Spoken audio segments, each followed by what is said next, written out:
सोनू जी। तो मैं प्रोफेसर संजय द्विवेदी जी को आमंत्रित करेंगे। पॉजिटिव इंडिया का जो कैंपेन चल रहा था 2023 में बहुत ही नई ऊंचाइयां प्राप्त करे, उसके लिए एक मार्गदर्शन होगा पत्रकारों के लिए। और पत्रकार भी काफी सहयोग कर रहे हैं पॉजिटिव मीडिया को, और ऑटो एक्सपो को भी हम लोग सपोर्ट करेंगे। और जो प्रगति मैदान में कंपोनेंट का मेला लगेगा मोटर वाहन का, तो उसको भी सपोर्ट करेंगे। और ग्रेटर नोएडा भी जाएंगे। वहां पे प्रफुल्ल भाई, वहां पे देखने को मिलेगा कि पॉजिटिव जो ब्रॉडकास्टिंग हाउस का लोकार्पण आज प्रोफेसर संजय द्विवेदी जी, जो कि एक बहुत बड़े भारत के पत्रकारिता के संस्थान के महानिदेशक हैं, Indian Institute of Mass communication, सूचना और प्रसारण मंत्रालय, भारत सरकार के प्रोफेसर संजय द्विवेदी जी को सादर आमंत्रित करेंगे। हम लोग बहुत ही गर्व महसूस कर रहे हैं कि सर आप हम लोगों के बीच आए हैं।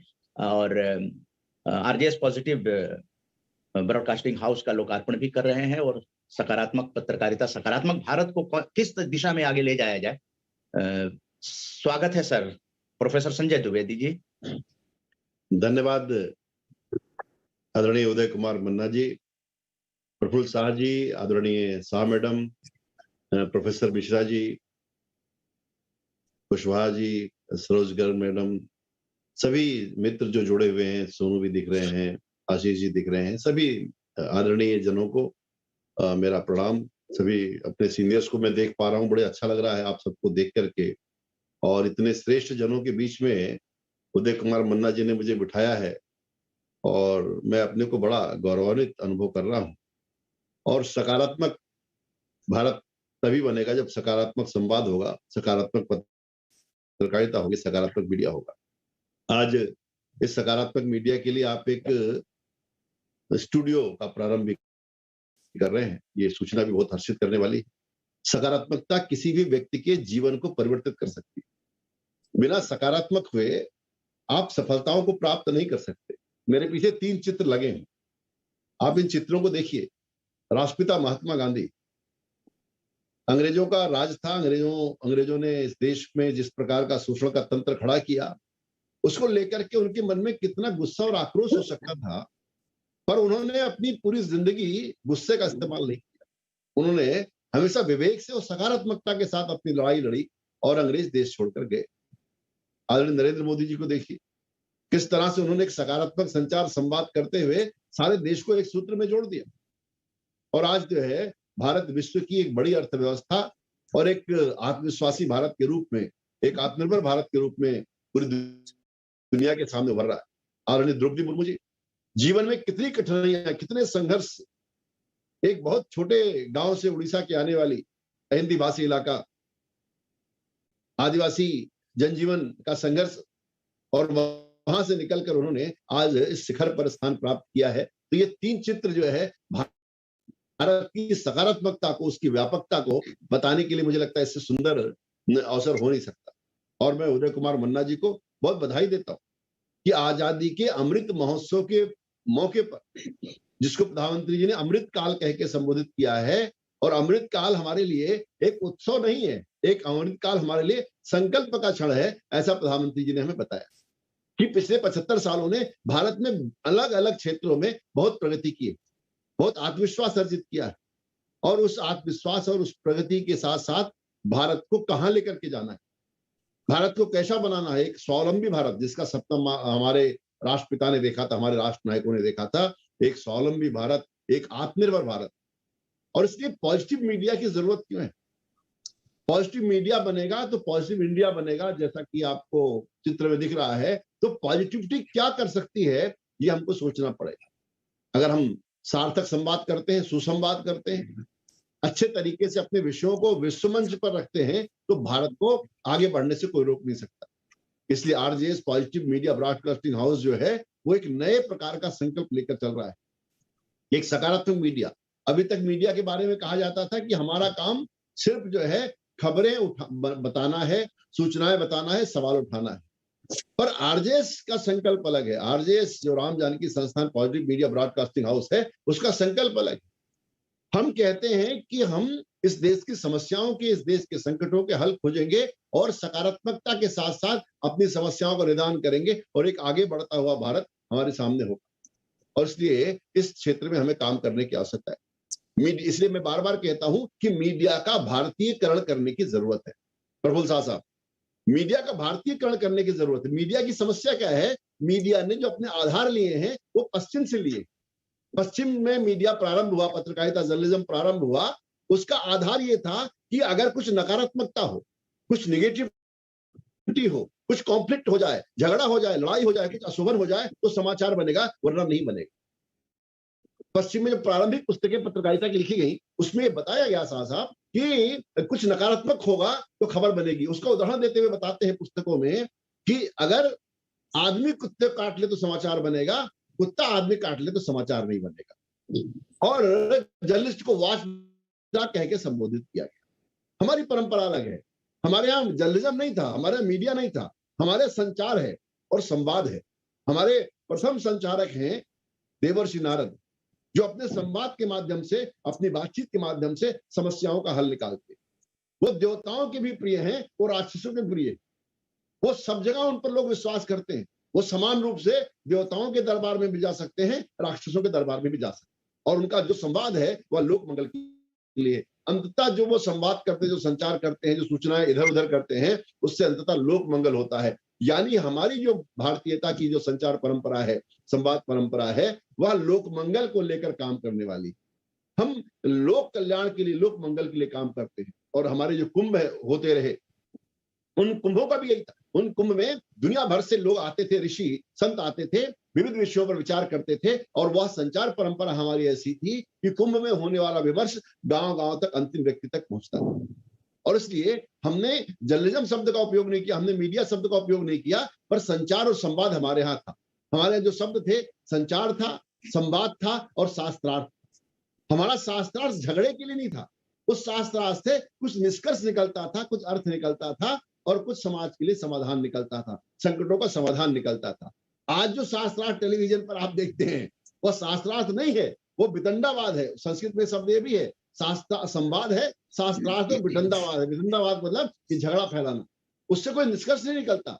यानी हमारी जो बातचीत होती है आजकल शाम के टेलीविजन पे, जो संवाद होता है, उससे कुछ अर्थ नहीं निकलता। ये पश्चिम का मॉडल है जिसमें झगड़े खड़े करके अपना टीआरपी बढ़ाने पर जोर रहता है कि हम किस प्रकार एक लड़ता झगड़ता और भारत लोगों के सामने खड़ा करें। इस पर हमको सोचना पड़ेगा, क्या भारत का चेहरा यही है? क्या हम लड़ते झगड़ते लोग हैं? क्या हम रोज नित्य झगड़ा करने वाले लोग हैं? नहीं, हम इतने सालों से प्रेम से रहते हुए लोग हैं, सब समाजों को साथ लेकर चलने वाले लोग हैं, अपनी प्रगति को सुनिश्चित करने वाले लोग हैं। पर हमारी छवि टेलीविजन पर ऐसी प्रक्षेपित की जाती है जैसे हम लड़ते झगड़ते हुए लोग हैं, जबकि हम ऐसे लोग नहीं।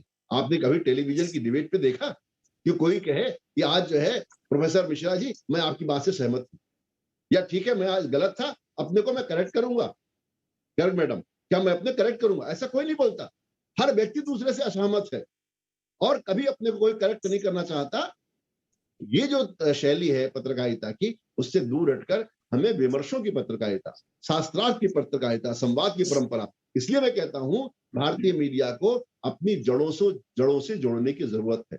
हमें शास्त्रार्थ, संवाद और सुसंवाद की परंपरा पर लौटना पड़ेगा, जिसके नाते एक व्यक्ति जिसने हथियार डाल दिए, अर्जुन जिसने हथियार डाल दिए, कहा कि मैं युद्ध नहीं लड़ूंगा, पर कृष्ण एक ऐसा संवाद करते हैं, एक ऐसा संचार करते हैं श्रीमद् भगवद गीता के माध्यम से, जिसमें एक मनोबल खो चुका मनुष्य खड़ा हो जाता है और पुनः जो है संवाद और संचार के माध्यम से वो युद्ध के लिए तत्पर हो जाता है। इस प्रकार का हमारा सार्थक संवाद है जो टूटे मनों को जोड़ने का काम करता है, एक हारे हुए मनुष्य को खड़ा कर देता है। इस प्रकार की सकारात्मकता को, चैतन्य को देश के अंदर लाने की जरूरत है। तो ये बड़ा सौभाग्य का विषय है कि आने वाले जो 25 साल है, जिसको माननीय प्रधानमंत्री जी ने अमृत काल कह के संबोधित किया है, हमें उस काम को आगे बढ़ाना है। एक सुंदर समय हमारे सामने दिखता है अपने उन महापुरुषों का स्मरण करते हुए। आज अनेक महापुरुषों को आप याद कर रहे हैं। सावित्रीबाई फुले जैसी प्रथम शिक्षिका जिसने लोक जागरण का काम किया, लोगों को शिक्षित करने का काम किया, समाज के हाशिए पर खड़े लोगों को मुख्य धारा में लाने का काम किया। ऐसे लोगों का जब हम याद करते हैं तो हमारे पुण्य स्वयं बढ़ जाते हैं। जब आप अच्छे लोगों का स्मरण करते हैं, अपने बुजुर्गों का स्मरण करते हैं, अपने श्रेष्ठ जनों का स्मरण करते हैं, एक संबल, एक सहारा मिलता है कि हमें कैसा भारत बनाना है, कैसा भारत था। यानी हमें कुछ नया नहीं करना है, हमें सिर्फ अपनी जो जड़ें हैं उन जड़ों से अमृत लेकर के हमें इस अमृत काल को समृद्ध करना है। आने वाले 25 वर्षों में जो हमारे संकट हैं, जो हमारी समस्याएं हैं, जो चीजें, जिन क्षेत्रों में हम पीछे छूट गए, उन सब क्षेत्रों में आगे बढ़ करके अपने भविष्य को सुनिश्चित करना है। और एक बड़ा सुंदर समय, इतना सुंदर समय हिंदुस्तान के सामने आया नहीं था। हम ये नहीं कहते कि पिछले 75 सालों में कुछ नहीं हुआ, बहुत सारा काम हुआ है, पर नैतिक दृष्टि से कहीं ना कहीं हम खाली हुए। इसलिए भारत में नई राष्ट्रीय शिक्षा नीति मन्ना जी लागू की गई। नई राष्ट्रीय शिक्षा नीति के 3 ही संकल्प हैं। पहला संकल्प है कि नैतिक शिक्षा, मॉरल एजुकेशन। हम जो पढ़ाई पढ़ेंगे वह मनुष्य की मुक्ति के लिए पढ़ेंगे, उसको श्रेष्ठ मनुष्य बनाने के लिए पढ़ेंगे। दूसरा है पर्यावरण की शिक्षा। ये हम दुनिया जो हमने बनाई है इस विकास में, वह दुनिया रहने लायक नहीं रही है। इसलिए हमें पर्यावरण के साथ जुड़कर अपने जीवन को डायलॉग टू नेचर के साथ जोड़ना है और प्रकृति के साथ जुड़ करके इस दुनिया को रहने लायक बनाना है, जैसा भारत हमारा था। और तीसरी बात तो कहती है स्किल डेवलपमेंट, यानी कौशल विकास। हमारे जो गांव थे पुराने, वह कौशल युक्त थे। गांव गांव में अनेक हमें जातियों के नाम से हम जानते होंगे, पर वो जातियां नहीं है, वो कौशल युक्त लोग हैं। जो लोहार है उस लोहे के काम को जानता है, बढ़ई है उस काम को जानता है। यानी जितनी हमारी जातियां थी वो सक्षम रूप से कुशल कारीगर थे, जिनको बाद में हमारे अंग्रेजों के आने के बाद पूरे हमारे गांव की अर्थव्यवस्था को नष्ट कर दिया। हमारे धर्मपाल जी की जो पुस्तक है द ब्यूटीफुल ट्री, वो बताती है किस प्रकार से उद्योग से लेकर के हर क्षेत्र में भारत किस स्थान पर था। दुनिया के 36% व्यवसाय हम करते थे जो भारत में एक्सपोर्ट करते थे, हम बाहर चीजों को भेजते थे बना करके। हम श्रेष्ठ साड़ियां बनाते थे, हम श्रेष्ठ कालीन बनाते थे, हम श्रेष्ठ मसाले बनाते थे। दुनिया को सब प्रकार की चीजों का निर्यात जो है भारत करता था। भारत लेता नहीं था, भारत देते ही था। सिर्फ ज्ञान ही नहीं देता था, सुंदर आभूषण बना करके देता था, अच्छे लोहे बनाकर देता था जिसमें जंग नहीं लगती, ऐसे लोहे हमने बनाए। और ऐसा श्रेष्ठ कारीगरों का भारत, ऐसा श्रेष्ठ बुनकरों का भारत, ऐसा श्रेष्ठ खेतीहरों का भारत, ऐसा श्रेष्ठ जो है वास्तुकारों का भारत, ऐसा श्रेष्ठ लोहारों का भारत, ऐसा श्रेष्ठ जो है काष्ठ कर्मियों का भारत हमें फिर से बनाना है, जब हमारा हर व्यक्ति किसी न किसी कौशल से युक्त होगा। हमारी शिक्षा हमको विकलांग नहीं बनाएगी, हमारी शिक्षा में दिव्यांग नहीं बनाएगी। आज हम 10+2 पढ़ लेते हैं, किसी काम के नहीं बचते। बीएमए कर लेते हैं हम, और भी अक्षम हो जाते हैं, और ज्यादा पढ़ लेते हैं, किसी काम की नहीं बचते। इस प्रकार की शिक्षा की आवश्यकता है। शिक्षा वो जो स्वावलंबी बनाए, इसलिए गांधी जी इसको बुनियादी शिक्षा का नाम देते थे। बुनियादी शिक्षा जिसमें आपको पढ़ाई के साथ साथ कुछ ना कुछ सिखाना।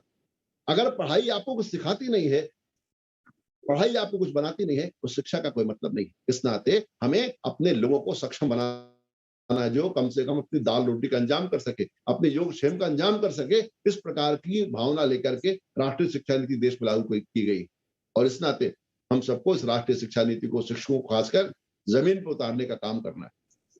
आज के इस मौके पर मैं इतना ही कहना चाहता हूं कि सकारात्मक भारत तभी बनेगा जब हम सब सकारात्मक रूप से एक होंगे। एक भारत और श्रेष्ठ भारत की जो भावना है वो हमको इसको बनाना है। हम बंटवारे की राजनीति को छोड़कर, बंटवारे के काम को छोड़कर अब हमें एक भारत श्रेष्ठ भारत बनाने की तरफ बढ़ना होगा। क्योंकि हमने देख लिया कि लड़ने झगड़ने से कोई फायदा नहीं है। एकत्व के साथ, राष्ट्रीयता के साथ, भारतीयता के साथ, भारतीयता के सूत्रों के साथ अगर हम एक होंगे तो किस प्रकार का भव्य भारत बनेगा, इसमें कहीं कोई दो राय नहीं। आज बहुत कम संख्या में भारतीय इकट्ठे हुए हैं, तो भारत का चेहरा ये है। 100% भारतीय ईमानदारी के साथ, 100% भारतीय अपनी ईमानदारी के साथ, कर्तव्य निष्ठा के साथ, भारतीयता की भावना के साथ, भारत को श्रेष्ठ बनाने की विचार के साथ काम करना प्रारंभ कर दे, भारत कहां पहुंच जाए। अगर एक व्यक्ति, दो व्यक्तियों के परिश्रम से भारत यहां पहुंचा है, तो अगर सब के सब लोग एक मत से, हम कहते थे एक इनकी विजय गीता, एक इनकी वीर गाथा, एक कंपन है हृदय में, एक इनका स्वर रहा, भारतीय की चिर विजय का नाद दम में भर रहा। और इसलिए भारत की यात्रा प्रारंभ हुई। आज के समाचार पत्रों को देख किस प्रकार से उन्होंने कहा कि 2023 से भारत का एक नया आरंभ हो रहा है। G20 की अध्यक्षता भारत को मिली है, ये साधारण अवसर नहीं। भारत आज विश्व का नेतृत्व करने की तरफ बढ़ रहा है। हमारे प्रधानमंत्री नरेंद्र मोदी आज विश्व नेता के रूप में स्थापित। विश्व की बड़ी संस्थाएं, आज आप बताएं कि चीन का राष्ट्रपति, अमेरिका का राष्ट्रपति, या ब्रिटेन का प्रधानमंत्री, या भारत का प्रधानमंत्री, कौन दुनिया की समस्याओं का हल कर सकता है? कौन सबको एक टेबल बिठा के बात कर सकता है? और कौन ऐसा व्यक्ति है जिस पर सब लोग विश्वास करते हैं, जिस पर पुतिन भरोसा करते हैं, जिस पर बाइडेन भरोसा करते हैं, जिस पर ऋषि सुनक भरोसा करते हैं, और जिस पर यूक्रेन के छोटे देश यूक्रेन का राष्ट्रपति भरोसा करता है? वो एक ही नाम है, नरेंद्र मोदी, जो सबको एक टेबल पर ला सकते हैं, जो सबको बिठा के बात कर सकते हैं। यही भारत की भावना है, यही भारत का विचार है कि हम किसी के विरुद्ध नहीं हैं, हम किसी के विरुद्ध नहीं हैं, हम सबके साथ हैं, हम न्याय के साथ हैं, हम सत्य के साथ हैं। हमारे राष्ट्रपिता ने हमें सिखाया सत्याग्रह। सत्य के लिए हमारा आग्रह है। हमारा आग्रह किसी गलत चीज के लिए नहीं है। हम मनुष्यता के साथ हैं। मनुष्य की मुक्ति के लिए हमारा जन्म हुआ है। मनुष्य को अच्छा रास्ता दिखाने के लिए हुआ है। अपनी सॉफ्ट पावर के आधार पर आंख दिखा के नहीं, लोगों को धमका करके नहीं, लोगों पर कब्जा करने का नहीं। हमारे अटल बिहारी वाजपेयी लिखते थे, एक नहीं सतसत मानव का हृदय जीतने का निश्चय। लोगों का दिल जीतने के लिए, लोगों का भाव जीतने के लिए, लोगों की भावनाओं को समझने के लिए, उनके दुख दर्द में उनका आंसू पोंछने के लिए भारत खड़ा है। भारत को ईश्वर ने इतना सामर्थ्य दिया है कि वो अपने दुख में भी दुखी हो सकता है, दूसरों के दुख में भी दुखी हो सकता है। आपके सुख में आपके साथ खड़ा हो सकता है, अपने सुख में आपके साथ हिस्सा बंटवा सकता है। ये भारत का दिल है, जो सिर्फ अपने लिए नहीं धड़कता, ये सबके लिए धड़कता है। अयम जहाँ परोवेति गणना लघु चेति साम उदार चरिता नाम तो वसुधैव कुटुंबकम। ये भारत की संस्कृति है। परहित सरिस धर्म नहीं भाई, पर पीड़ा सम नहीं अधमाई। ये आदरणीय गोस्वामी तुलसीदास जी लिखते कि हमारा तो काम है जीवन ही लोक कल्याण के लिए। हमने लोक मंगल को अपना आदर्श माना है और इसलिए सकारात्मक पत्रकारिता का जो अभियान है, इसके पीछे भी लोक मंगल है, इसके पीछे भी राष्ट्र मंगल है, इसके पीछे भी हमारे सामान्य जनों का किस प्रकार से मंगल हो सकता है, ये संकल्प लेकर हमारे मित्र आदरणीय उदय कुमार मन्ना जी चल रहे हैं। ये जो सपना उन्होंने देखा है, ये साधारण सपना नहीं, लोगों की बेहतरी का सपना देखना है। क्योंकि देखिए, पत्रकारिता अलग से कुछ नहीं है। पत्रकारिता हो, साहित्य हो, संस्कृति हो, हमारी प्रदर्शन कलाएं हो, हमारे नाच नौटंकी, जितनी भी तरह की हमारी जो है प्रदर्शन कलाएं हैं और जितनी प्रकार की हमारी भाषाएं और कलाएं, वो किस लिए हैं? वो मनुष्य के लिए है।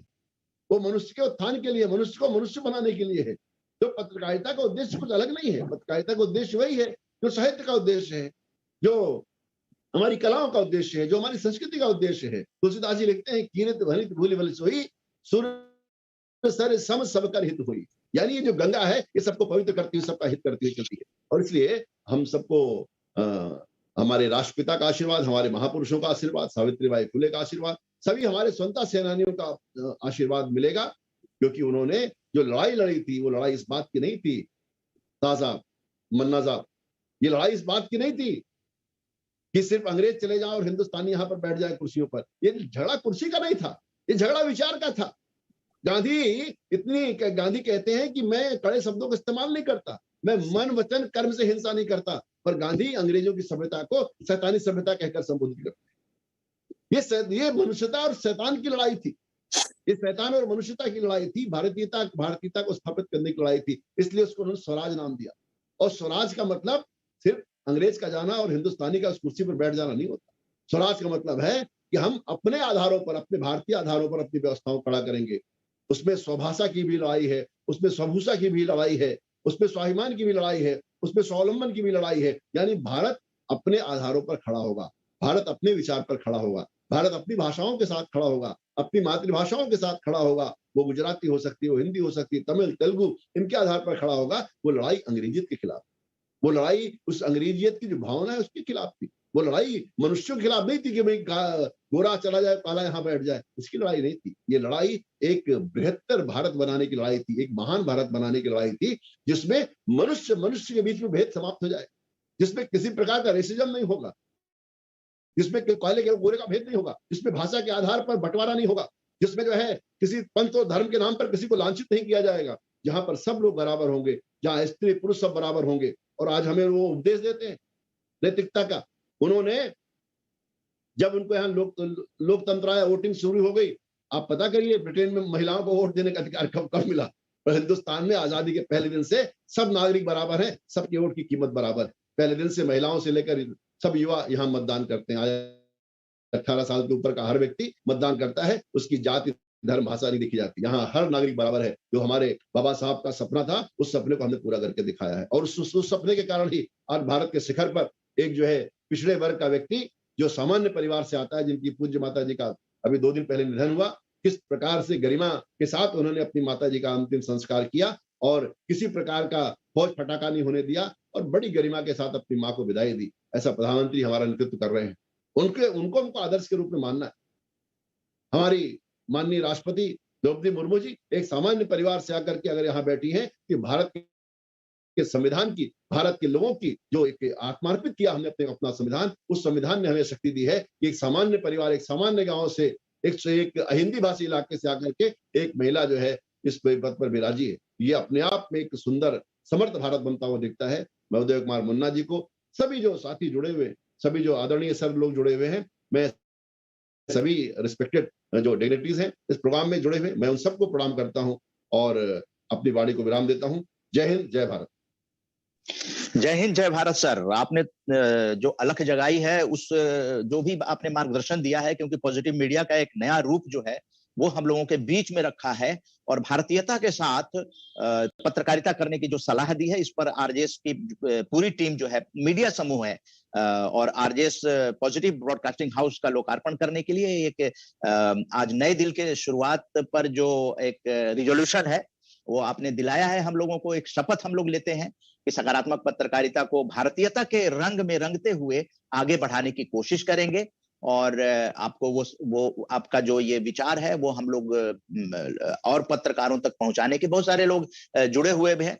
मैं बता दूं, professor Sanjay Dwivedi ji, Indian Institute of Mass Communication के महानिदेशक से अभी आप सुन रहे थे। सेठी जी, अनम्यूट कर लीजिए ना जी। देखा, आज आपके साथ जुड़ के देखा और सुना भी द्विवेदी जी को, बहुत अच्छा लगा। अभी कोई सवाल नहीं है, लेकिन आगे भी भविष्य में मैं जुड़ना चाहूंगा आपसे, और आपकी जब भी पॉजिटिव उस पर कार्यशाला हो तो मैं उसमें मेरे को इंटीमेट करिएगा, मैं जरूर जुड़ूंगा, और आगे भी कोई और बड़े काम भी करेंगे। द्विवेदी जी को भी साथ देंगे, इनकी गाइडेंस में और आपकी गाइडेंस में काम करेंगे पॉजिटिव उसमें। Thank you. बहुत धन्यवाद शेठी साहब, बहुत धन्यवाद आपका जी। सोनू जी, आप कुछ पूछना चाहेंगे?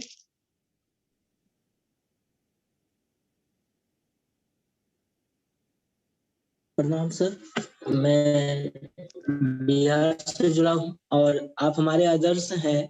मैं आपके साथ काफी कोरोना काल से लगातार जुड़ा हुआ हूँ और बहुत कुछ जानने और सीखने का अवसर मिलता है। आपका शुक्रवार संवाद भी संस्था से चलते हैं कार्यक्रम, उसमें भी मैं जुड़ता हूँ, हम आशीष रंजन जी बराबर।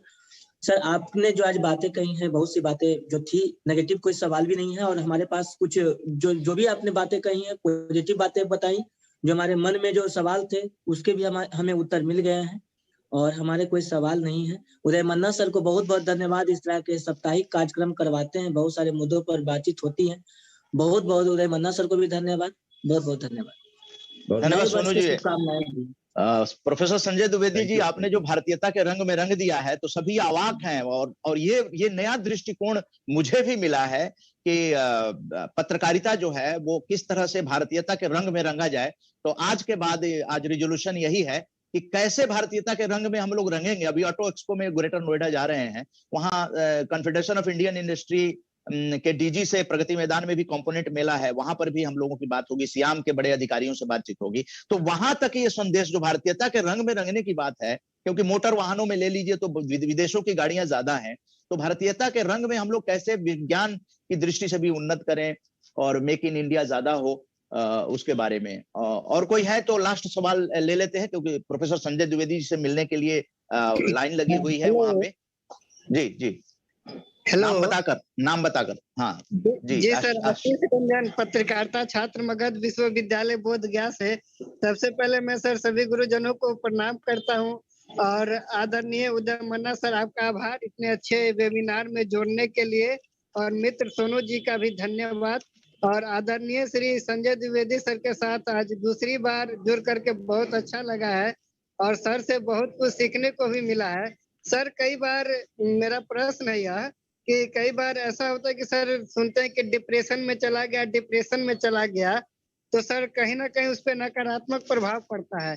तो सर उस नकारात्मकता को दूर करके सर सकारात्मक विचार कैसे अपने अंदर लाएगा कि जिससे वो डिप्रेशन में भी ना जाए और वो सकारात्मक हमेशा बने रहे।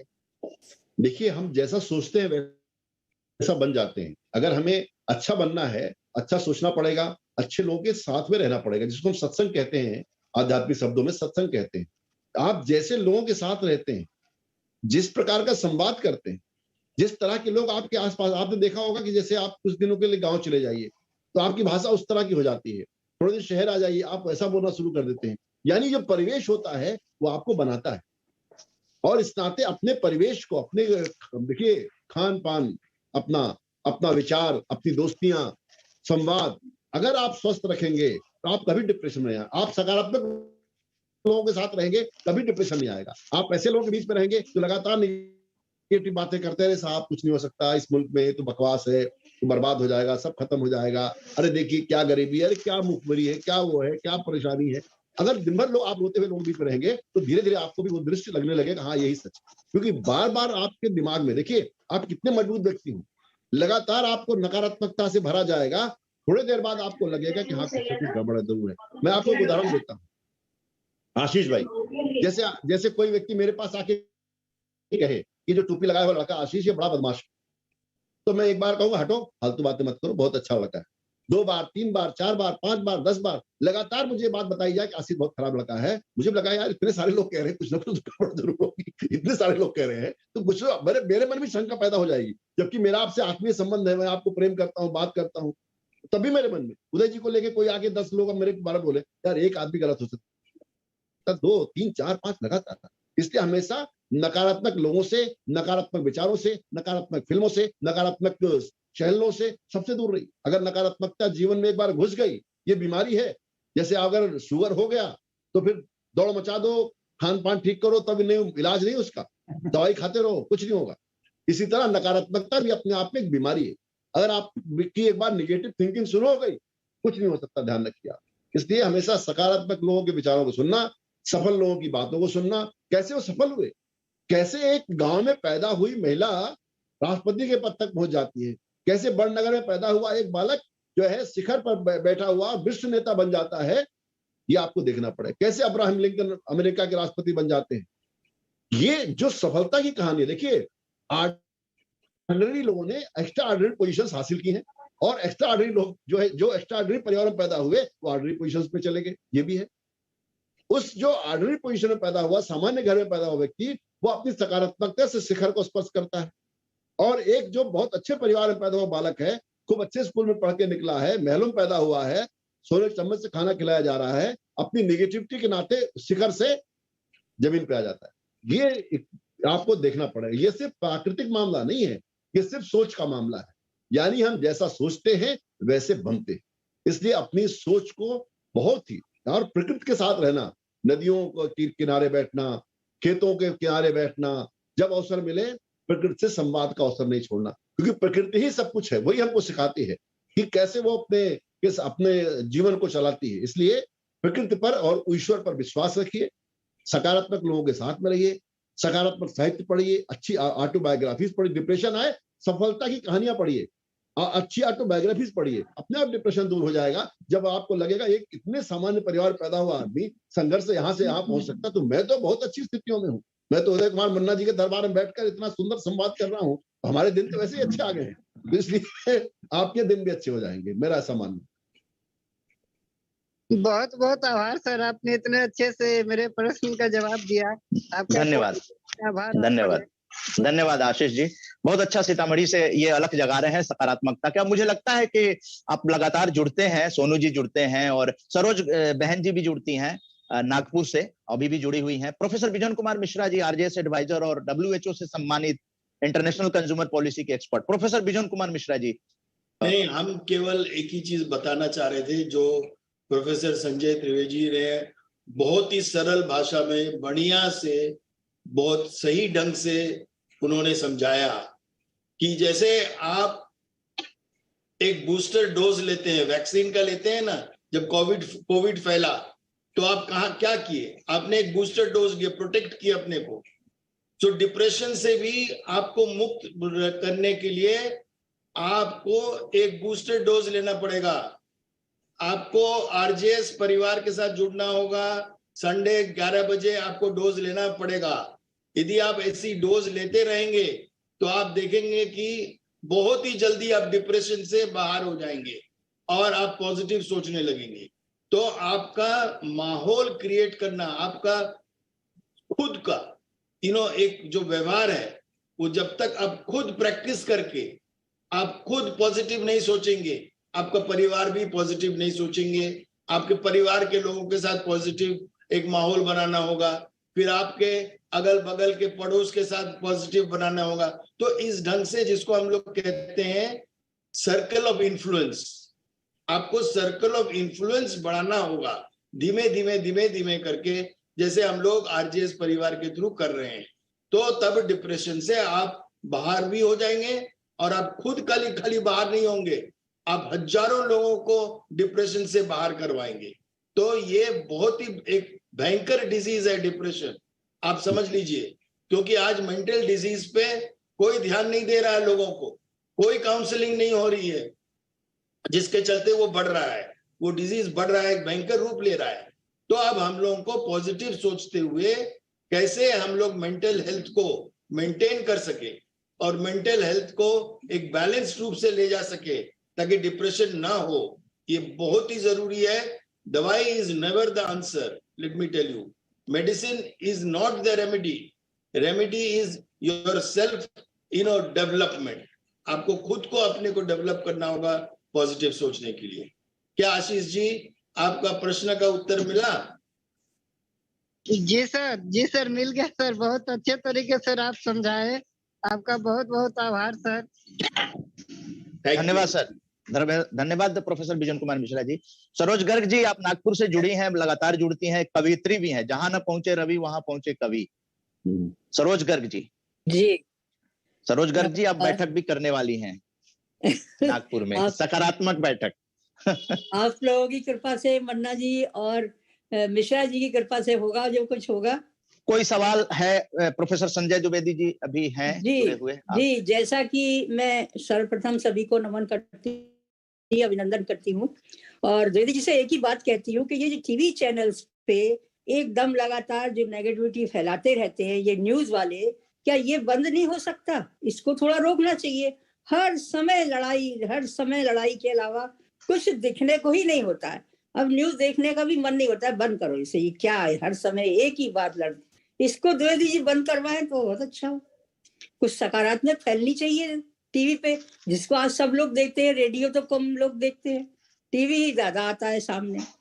तो मेरा द्विवेदी जी से यही एक प्रार्थना है कि सकारात्मकता का पहला तो ये न्यूज चैनल ही है जो नकारात्मक फैलाया जा रहा है। जी धन्यवाद। सरोज जी ठीक कह रही हैं, पर सूचना प्रसारण मंत्रालय के जो अधीन जो चैनल चलते हैं, करीब 17-18 चैनल हैं, डीडी न्यूज से लेके डीडी भारती तक, उन चैनलों पर कभी भी नकारात्मकता नहीं रहती। मूल बात यह है कि हम नकारात्मक चीजों को देखते हैं और फिर उसकी आलोचना भी करते हैं। हमारा ये मानना है कि जो चैनल इस तरह की नकारात्मकता पैदा कर रहे हैं, जो समाचार पत्र नकारात्मक विचारों को लेकर के आते हैं, उनको पाठक ही ठीक कर सकता है। एक सक्रिय पाठक, एक जागृत पाठक, वो उनको बहिष्कार कर सकता है। हम ऐसे चैनलों को ना देखें, ऐसे अखबारों का बहिष्कार करें, उनके विरुद्ध चिट्ठियां लिखें, भाई आपका अखबार में ऐसे आपकी कॉपी बंद कर रहा हूं। मुझे लगता है कि ऐसा अगर जनचेतना पैदा हो जाए तो लोग अपने को सुधारने का काम करेंगे, और ये जनचेतना पैदा करना बहुत जरूरी है। एक बहुत बड़े पॉलिटिकल साइंस के थिंकर लिखा है कि राजनीति बड़ा जिम्मेदारी का काम है, इसको सिर्फ राजनेताओं के भरोसे नहीं छोड़ा जा सकता। मैं कहता हूं कि मीडिया भी बहुत जिम्मेदारी का काम है, इसको सिर्फ मीडिया वालों के भरोसे मत छोड़िए। समाज का हस्तक्षेप होना ही चाहिए, क्योंकि एक जनमाध्यम है और जनमाध्यम की कुछ मर्यादाएं सुनिश्चित, और जनमाध्यम अगर इस तरह से काम कर रहे हैं तो हमें उस पर हस्तक्षेप करना चाहिए। पर आज की तारीख में हमारे पास विकल्प उपलब्ध है। आज की तारीख में इतने सारे न्यूज चैनल हैं, धार्मिक चैनल हैं, अलग अलग विषयों पर बात करने वाले चैनल हैं। आप देखते होंगे कि हिस्ट्री पर बात करने वाले चैनल भी हैं, इतिहास पर बात करने वाले चैनल हैं, ज्योग्राफिक चैनल है। ऐसे अनेक चैनल हैं जो बहुत ही सकारात्मक और सूचनात्मक तरीके से बहुत विविध जानकारियां लेकर के आते हैं, और हमें लगता है कि हमें उन चैनलों पर जाकर के संवाद देखना चाहिए। अगर हमें खबरें देखनी है तो निश्चित रूप से हमें डीडी न्यूज पर जाकर के खबरें देखनी चाहिए। तो ऐसा सकारात्मक मनोरंजन भी उपलब्ध है, और अब धीरे धीरे जो बाजार के खिलाड़ी हैं उनको परास्त करने की आवश्यकता भी है कि वो सिर्फ क्योंकि देखिए वो जो कुछ दिखाते हैं वो आपका बहाना करके दिखाते हैं, कहते हैं लोग यही देखना चाहते हैं इसलिए हम दिखा रहे हैं। तो ये जो चीज है, जब वो लोग देखना बंद कर देंगे तो उनका भी दिमाग ठिकाने आएगा। ऐसा नहीं है कि परिवर्तन नहीं आ सकता, परिवर्तन आएगा, और इस परिवर्तन के लिए एक अलग हमको जगानी पड़ेगी। आज हम सकारात्मक मीडिया की बात करना हमने प्रारंभ कर दिया है, यानी कहीं ना कहीं ये शुरुआत हो गई है कि हम सकारात्मक चीजों पे जाना चाहते हैं। जी धन्यवाद सरोज गर्ग जी। और एचके सेठी जी पत्रकार एसोसिएशन के अध्यक्ष हैं। एचके सेठी जी, आपके सवाल आ गए हैं। वो गलती से दब गया था। अच्छा चलिए, लास्ट सवाल कोई किसी के मन में है तो, क्योंकि द्विवेदी सर को से मिलने के लिए लाइन लगी हुई है। आज नव वर्ष भी है, आज नया साल है, कुछ लोग आए हुए हैं तो पर लेकिन जी। आपका कार्यक्रम महत्वपूर्ण है, मैंने आपको समय दिया था तो मैं रहूंगा ही। जी जी आज नव वर्ष है तो सबको शुभकामनाएं, आप सबको भी शुभकामनाएं देनी है जी। और कुछ हमारे स्टाफ के लोग हैं, बाकी लोग, उनकी भी शुभकामनाएं हैं। मैं कैंपस के अंदर ही रहता हूँ, विद्यार्थी भी हैं, तो सबकी शुभकामनाएं, क्योंकि आज कैंपस बंद है सर, छुट्टी का जी दिन है, जी जी। तो घर पर ही एक पढ़ाने हमने का सबको। एक एडवोकेट भी जुड़े हुए हैं, एडवोकेट भी जुड़े हुए हैं हाई कोर्ट के, सुजीत कुमार जी। सुजीत कुमार जी, प्रतिभा दीक्षित जी भी जुड़ी हुई हैं। हाँ, मैं सर को सबसे पहले एक सवाल नहीं है, मैं थैंक यू बोलना चाहूंगी। सबसे पहले संजय सर, मैं जो आपने इतिहास को आज बहुत ही क्रम से बताया है कि पत्रकारिता का कैसे विकास हुआ, कैसे उसको हम सकारात्मक विचारों से जोड़कर उसको और आगे बढ़ाएं। और इसमें सर जो आपने क्रम बताया, क्योंकि मैं भी सिविल सर्विसेज की प्रिपरेशन कर चुकी हूँ, तो मुझे मेरा सब्जेक्ट भी रहा है, तो मुझे हिस्ट्री में बहुत ही मतलब इंटरेस्ट है, मेरा बहुत इंटरेस्ट है। और जो आपने पीछे 3 प्रतिमाओं की बात की है, सबसे पहले तो मैं उनको नमन करती हूँ, और उदय मन्ना जी को मैं नमन करती हूँ, और मेरे बड़े भाई हैं। और ये हमेशा मन्ना जी, मैं कमिटमेंट संजय सर के सामने आपसे लेना चाहूंगी, आप भी हमारे साथ अपनी एक छोटी बहन की तरह, जो बड़े भाई हैं आप हमारे, उसका आप मतलब जो है हमारा मार्गदर्शन करते रहें। और संजय सर, कभी भी लाइव आपसे मुलाकात होगी। और thank you so much sir, thank you so much. Thank you, बहुत धन्यवाद आप। धन्यवाद बहन जी। हमारे डोगरा साहब भी आ गए, एसएस डोगरा साहब। डोगरा साहब जुड़े तो थे इस वक्त। डोगरा साहब आप हैं? हाँ, डोगरा साहब, एसएस डोगरा साहब, नमस्कार। असिस्टेंट प्रोफेसर एसएस डोगरा साहब। डोगरा साहब जो इस समय विटामिन डी ले रहे हैं, कोरोना से लड़ाई के दूसरे हाँ, इस समय थोड़ा नजला जुकाम, थोड़ा ठंड में। वो पुस्तक मेले में आए थे और एक कॉन्फ्रेंस था दिल्ली पुस्तक मेले में, उसमें भी अटेंड किए थे, और उसके बाद अवार्ड मिला था डोगरा जी को। डोगरा जी, आप आ सकते हैं क्या? इस हालत में है तो रिक्वेस्ट है, आप ऑडियो में भी आ सकते हैं। डोगरा सर, माइक अनम्यूट करना पड़ेगा। माइक अनम्यूट करके आ जाइए। बहुत ही सकारात्मक भारत उदय आंदोलन से काफी पहले से डोगरा जी जुड़े हैं, मार्गदर्शन करते हैं, असिस्टेंट प्रोफेसर हैं इस वक्त आईपी यूनिवर्सिटी में। हाँ डोगरा जी, जय हिंद। जय हिंद, जय हिंद। आज के कार्यक्रम के मुख्य अतिथि बड़े भाई संजय द्विवेदी जी को भी प्रणाम। और मन्ना जी, आप जो आरजेएस सकारात्मक आंदोलन जो कि राष्ट्रव्यापी आपने आरंभ किया है, और मैं आपके इस मतलब मुहिम के साथ शुरुआती दौरों से जुड़ा हूं, और मैंने देखा है कि अगर हमारे पत्रकार बंधु और जो भी पत्रकारिता और लेखन कार्य से जुड़े हुए लोग जो हैं, साहित्य से जुड़े हुए लोग जो हैं, अगर इस तरह के प्रयास सामूहिक तौर पर करते हैं, तो इसमें कोई दो राय नहीं है कि एक राष्ट्र निर्माण में और एक अच्छा आदर्श समाज गठन में बहुत बड़ी भूमिका अदा हो सकती है। मैं शुरू से ही इस विषय को लेकर तो स्वयं भी काफी कुछ प्रयास करता रहा हूं, लेकिन मेरे को ऐसा लगता है कि जो आपने काफी अच्छे लोगों को जोड़ा है, संजय द्विवेदी जी भी, क्योंकि संजय द्विवेदी जी से भी मेरा काफी समय से मतलब परिचय रहा, और मैंने देखा है संजय द्विवेदी जी की जो बोलने की शैली है, लिखने की जो शैली है, और इवन मन्ना साहब, आपने जैसे ये पीछे बुक फेयर में भी जो एक मीडिया सेंटर में जो आपने सकारात्मक मतलब पुस्तकों के प्रति प्रेम के लिए पत्रकारों को भी और विद्यार्थियों को भी जो मोटिवेट किया, प्रोत्साहित किया, वो वास्तव में जो है आज की समाज की जो है जरूरत है। क्योंकि आज इंटरनेट का जमाना है, ये तो फैक्ट है कि इंटरनेट से कई सुविधाजनक चीजें हो गई हैं, जैसे कि आज अब हम संवाद कर रहे हैं, दूर बैठे भी इन चीजों को आदान प्रदान किया जाता है विचारों का, परंतु लेखन से जुड़े हुए यानी कि पुस्तकों और जानकारियों से एक दूसरे के लिए समाज में सकारात्मकता लाना, ये बहुत ही जो है महत्वपूर्ण विषय है। और आप सभी को लेकर ये कार्य कर रहे हैं इतने समय से, ये वास्तव में प्रशंसनीय है। और आपने ना केवल ये वर्चुअल जो मीट कराते रहते हैं, उसके अलावा आपने वेबिनार निकाले, मुझे याद है बड़े अच्छे से स्मारिका में, और इस बार जो है संजय द्विवेदी जी को भी अगर आप उस मुहिम में जोड़ेंगे तो मुझे लगता है कि संजय द्विवेदी जी खुद अपने आप में हमारे इस देश की धरोहर हैं, और मन्ना साहब आप भी ये जो अभियान लेकर चले हैं और तमाम आरजेएस इस अभियान में जुड़े हुए जो भी उपस्थित इस जो है वर्चुअल मीट में जो भी अतिथि लोग जो जुड़े हुए हैं, मैं उनका भी सम्मान करता हूं और मुझे लगता है कि आज समाज को इस तरह के मंच की बहुत ज्यादा जरूरत है। बस मैं इतना ही कहते हुए, और बल्कि खास तौर पर क्योंकि जो आपका ये प्रयास है, ये मैं अपने जो विद्यार्थी या मित्रगण जो हैं उनको भी आपके इस मुहिम से जोड़ने का प्रयास करता हूं और मुझे पूरी आशा ही नहीं, पूरा विश्वास है कि आपने जो आज ब्रॉडकास्ट जो सेंटर का जो संजय द्विवेदी जी के माध्यम से जो इसका अवलोकन कराया है, ये एक अच्छा कदम है इस दिशा के अंदर कि हम जो राष्ट्रव्यापी एक सकारात्मक पत्रकारिता या सकारात्मक सोच से जुड़े हुए लोगों को, जो कि लेखन कार्य से या मीडिया के किसी भी विधा से जुड़े हुए लोगों को एक मंच पर लाना और उन सकारात्मक चीजों के माध्यम से अच्छे समाज निर्माण में और राष्ट्र निर्माण के लिए एक महत्वपूर्ण योगदान देना सच में प्रशंसनीय कार्य है। मैं आज नववर्ष की इस जो है दिन आप सभी जो उपस्थित जो वक्ता और जो श्रोता हैं उनका तहे दिल से शुक्रिया अदा करता हूं। और मन्ना साहब, आपने और संजय द्विवेदी जी ने जो है आज इस कार्यक्रम की जो है के मौके पर सभी लोगों को प्रोत्साहित किया, उसके लिए मैं तहे दिल से आप सभी का शुक्रगुजार भी हूं। धन्यवाद। धन्यवाद एसएस डोगरा जी, आप तबीयत नासाज है, जल्दी ठीक हो जाएं। हम लोग कोशिश करेंगे कि आपसे फिर मुलाकात हो।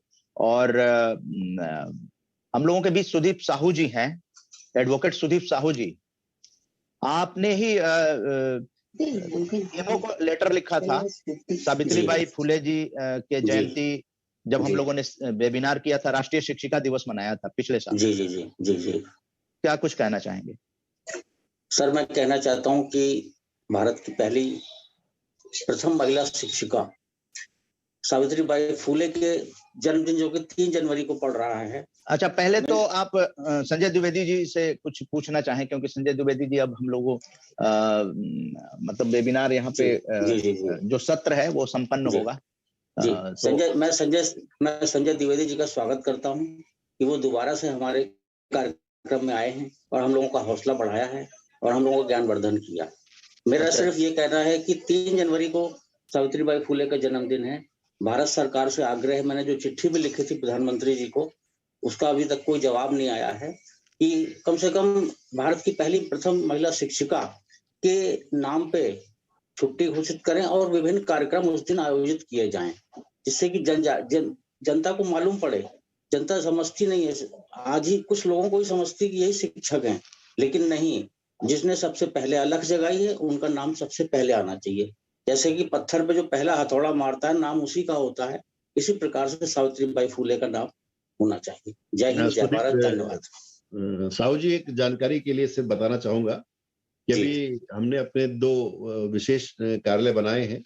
एक प्रकाशन केंद्र जो हमारा था, काफी पुराना प्रकाशन केंद्र है, 5 पत्रिकाएं निकालता है, कम्युनिकेटर, संचार माध्यम, राजभाषा विमर्श, आईएमसी न्यूज और संचार सृजन। और इसके अलावा पाठ्य पुस्तकों के प्रकाशन का भी काम काफी समय से आईएमसी कर रहा है। उसका जो प्रकाशन केंद्र है, अभी उसका नामकरण हमने सावित्रीबाई फुले जी के नाम पे किया है और उसका उद्घाटन होना शेष मंत्री जी ने मांगा है। तो उसका सब हुआ है, उसका बोर्ड सब लग गया है, वहाँ सब कुछ हो गया है। तो आईएमसी के जो प्रकाशन केंद्र का नाम है, प्रकाशन विभाग एक अलग डिपार्टमेंट है, प्रोफेसर वीके भारती उसके निदेशक हैं और उसमें कई संपादक उसमें काम करते हैं। तो उसका जो आईएमसी का जो प्रकाशन केंद्र है, उसका नाम आदरणीय सावित्रीबाई फुले के नाम पे रखा गया है। ये सिर्फ आपके इस विषय को रखने के नाते, सूचना के नाते मैं आपको बता रहा हूँ कि हमने उनकी स्मृति को संरक्षित और चिरस्थायी बनाने के लिए आईएमसी में इस प्रकार की व्यवस्था की है। इसके साथ साथ जो है, जो हमारा जनसंपर्क केंद्र है, उसका नाम 150वीं जयंती चल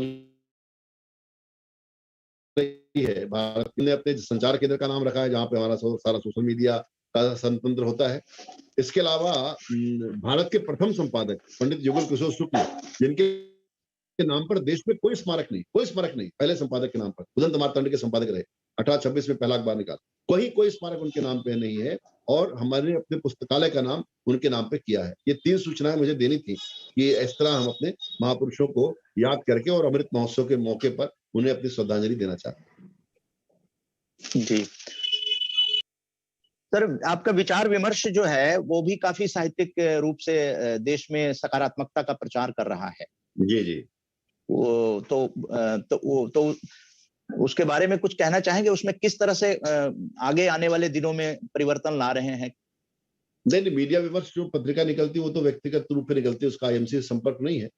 और उस पत्रिका का तो मूल ये है कि हम एक विषय लेकर के पूरा अंक उस पर निकालते हैं। अभी जो पिछला अंक आया था वो सकारात्मक पत्रकारिता भी था, मतलब एक तरह से हमारा आपका काम एक ही जैसा है, वो सकारात्मक पत्रकारिता का उसका अंक निकला था।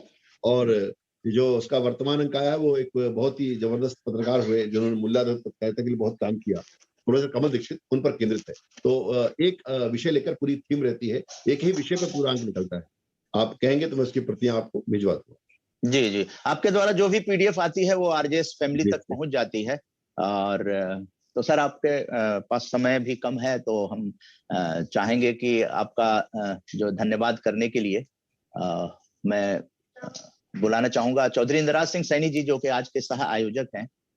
चौधरी इंद्रराज सिंह सैनी जी, उसके बाद हम लोग कर लीजिए। हाँ, उसके बाद हम लोग जो है महापुरुषों को श्रद्धांजलि करने के लिए अलग अलग राज्यों से वीडियो आई हुई है। जो भी हम लोगों के महापुरुष हैं, प्रधानमंत्री जी की जो माता जी का निधन हुआ है, उस पर भी वीडियो है। अलग अलग जो आरजेएस फैमिली से जुड़े हैं लोग, उन लोगों ने वीडियो भेजी है, तो वो 1 by 1 जो है वो दिखाया जाएगा और उसके बाद कार्यक्रम संपन्न हो जाएगा। लेकिन मुख्य अतिथि को धन्यवाद करने के लिए चौधरी इंद्रराज सिंह सैनी साहब। सैनी साहब, अनम्यूट नहीं किया आपने, अनम्यूट कर लीजिए। एक बार टच कर लीजिए स्क्रीन माइक को अपने।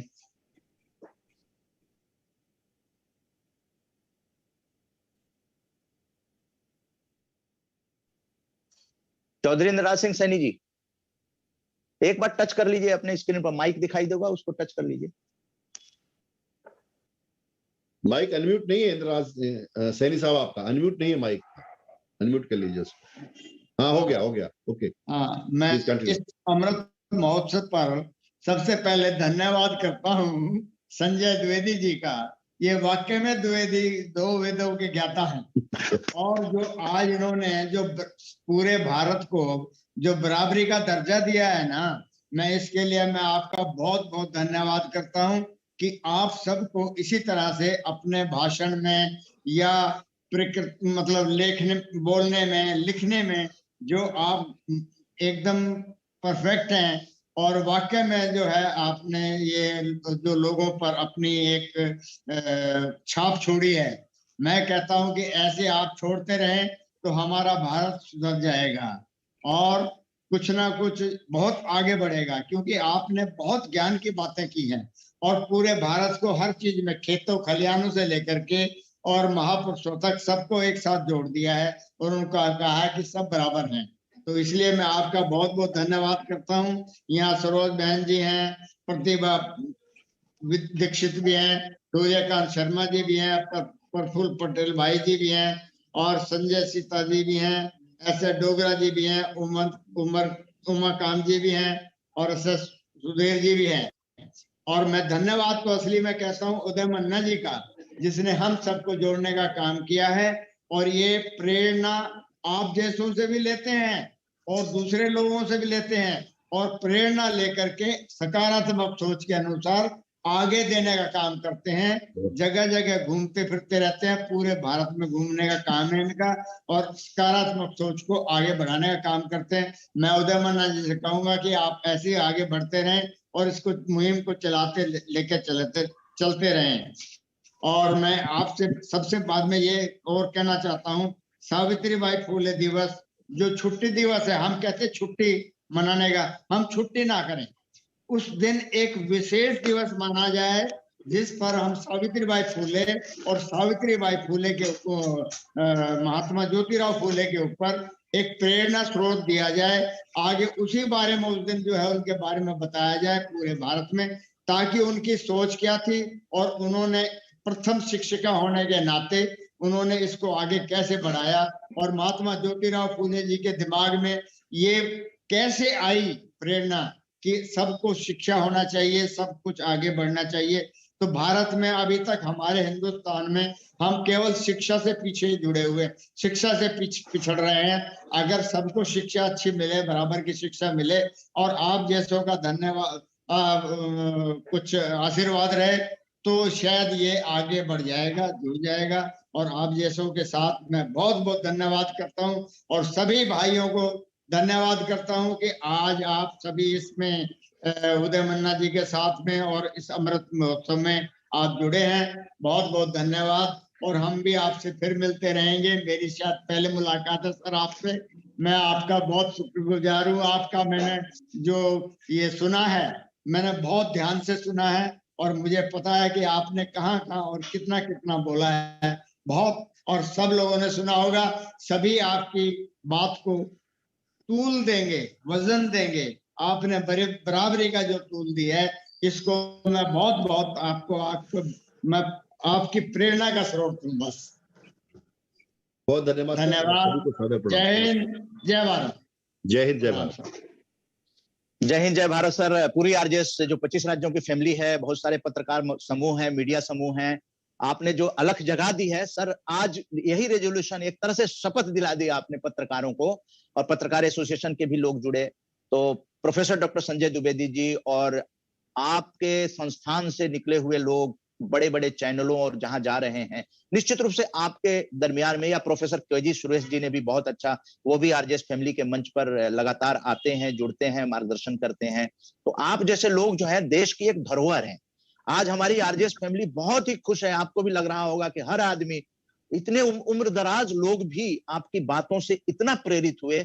यही आजादी की अमृत गाथा इस अमृत काल में जो है, प्रोफेसर विजयन कुमार मिश्रा जी इतने बड़े मतलब सलाहकार हैं, जिन्होंने हम लोगों को 75 कार्यक्रम को 150 अंकों तक ले जाने की प्रेरणा दी, मनोबल बढ़ाया कि नहीं, हम आरजेएस फैमिली हर रविवार को मिलते हैं, बातें करते हैं, तो इसको कंटिन्यू करके 2023 तक जारी रखें। 15 अगस्त, तो 6 अगस्त 2023 को सभी लोग आमंत्रित हैं। 6 अगस्त याद रखिएगा, उस दिन 150वां कार्यक्रम होगा और एक सोवेनियर और अमृत गाथा का एक पुस्तक जो है आपके हाथ में मिलेगी, उसका लोकार्पण होगा 6 अगस्त। तब तक हम लोग लगातार जुड़ते रहेंगे। प्रोफेसर डॉक्टर संजय द्विवेदी जी का सभी आरजेएस फैमिली पॉजिटिव मीडिया की ओर से हार्दिक धन्यवाद, आभार। सर आए और इस मंच पर सकारात्मकता की एक नई दिशा देकर गए। 7.5 साल से तो हम लोग काम कर रहे हैं, लेकिन एक नई दिशा जो आपने दी है, उसको शपथ लेकर हम लोग आगे काम करेंगे। यही आज का नया रेजोल्यूशन, नया संकल्प, और हैप्पी न्यू ईयर रहा।